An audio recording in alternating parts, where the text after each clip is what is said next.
Сәлеметсіздер ме? Бүгінгі біздің тақырыбымыз түзу сызықты қозғалыс және оның графигі.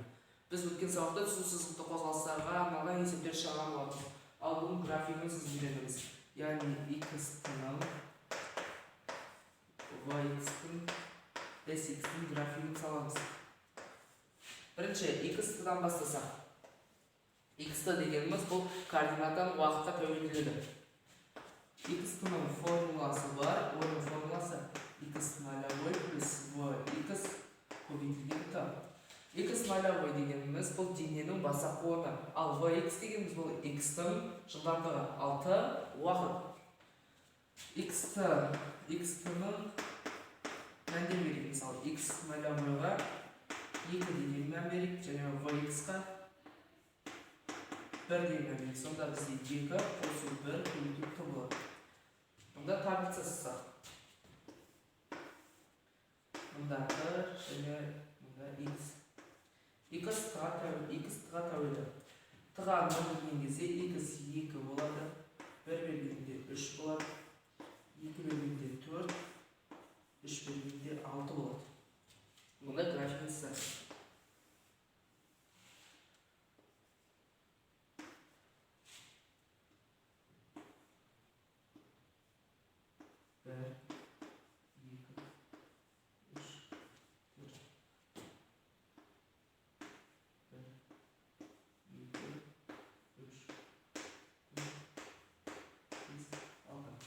Бізде 2 дегеніміз бұл x-тің басақ орны. Сонда осы жерде x-тің нолевой деп белгілеп қойдық. Және таблица мәндер бойынша мұнда нүктелер қойып т 0-ге тең болғанда x 2-ге тең. Мына жер жағында x, мұнда т қойған. Және т 1-ге тең болғанда x 3-ге тең. Осы бір жер. т 2-ге тең болғанда x 4-ге тең.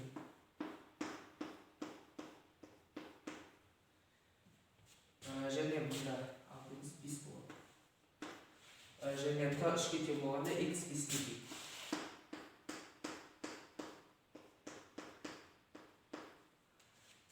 Және осыны қосып шығатын болсақ, қаттырақ қосып шығады.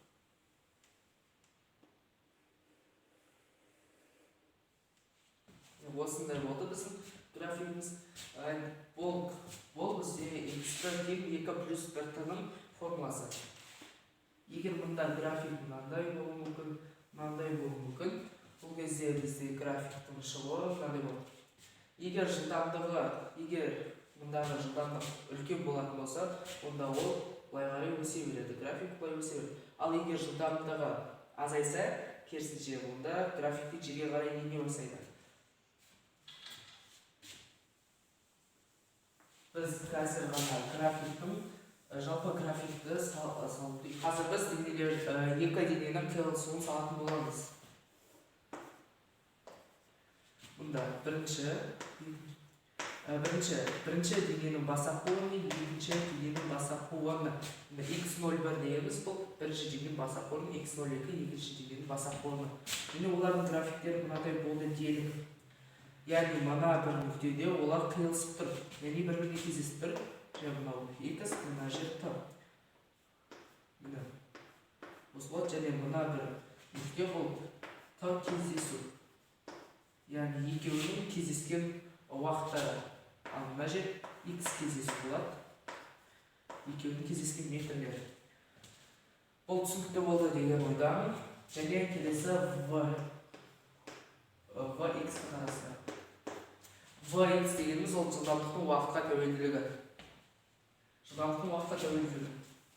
Мысалы, тура осы бұл графикіміз мынандай бір графика. Осындай 3 дененің қозғалысы бар. Бұл жерде біз кәдімгі x-тің графигін салды. Ал егер осыны vx-қа апарып салатын болса, онда бізде график мынандай болуымыз керек. Мынау бірінші, мынау екінші, мынау үшінші. Біз білеміз жаңағыдан мынау жылдамдығы ең көп, ал мынау жылдамдығы ең аз. Ал vx-тің өзінің графигіне салғанда бұл былай болады. яғни мынау бірінші, мынау екінші, мынау үшінші. Бұл жерде қандай информация жоғалып кетті? Бізде дененің бастапқы орны туралы информация жоқ. Мұнда тек жылдамдықтары ғана айтылған. Яғни бірінші сызықтың бірінші дене жылдамдығы, екінші мен үшінші дене жылдамдығы үлкен. Соны ғана біле аламыз. Бірақ мұнда денелер бір нүктеден басталады ма немесе әртүрлі нүктеден басталады ма білмейміз. Ал егер денелердің жылдамдығы нөлден үлкен немесе кіші екенін жазу керек болса, y осіне қарап біле береміз. Мына жер нөл болса, яғни бірінші мен екінші дене жылдамдығы нөлден үлкен, ал үшінші дене жылдамдығы нөлден кіші. Бұны біз математика курсынан білеміз.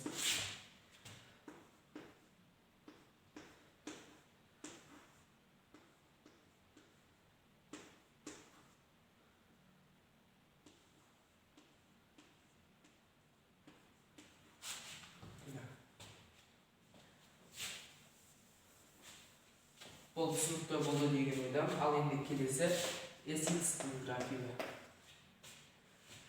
SX дегеніміз бұл орын ауыстырудың уақытқа тәуелділігі. Ал SX-ның формуласы Vx көбейтілген T. Және осы жерде Vx-қа мән берейік. Vx3 дейік. Vx3 болса, онда астына тағын жазсаңыз T SX. Және T 0 болған кезде SX-те 0, T 1 болғанда SX3, 2 болғанда 6, 3 болғанда 9. Ал енді осының графикке салатын болсақ,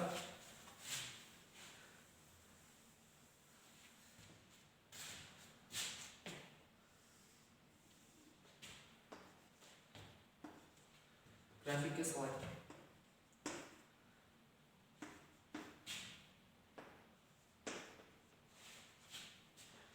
Мұнда T 0-ге тең болғанда SX 0-ге тең, яғни осы бір нүкте.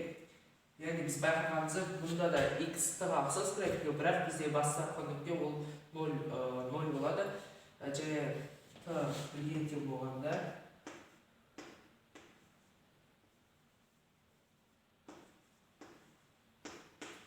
үшке тең. Осы бір жер. T 2-ге тең болғанда SX 6-ға тең.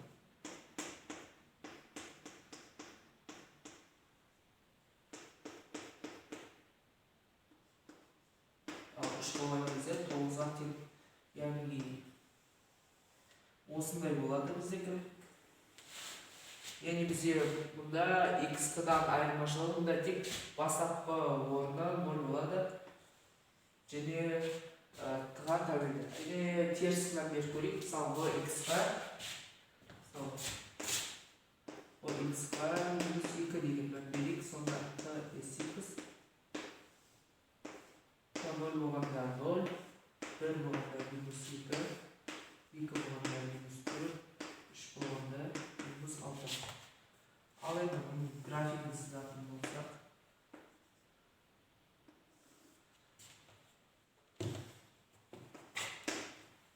SX 0 болғанда 0-ге тең, 1 болғанда -2-ге тең, осы бірлікте, 2 болғанда -4-ге тең,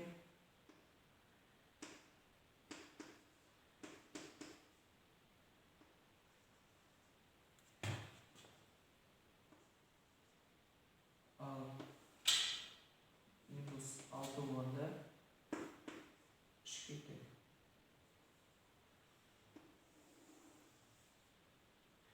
Яғни бізде график осындай болады.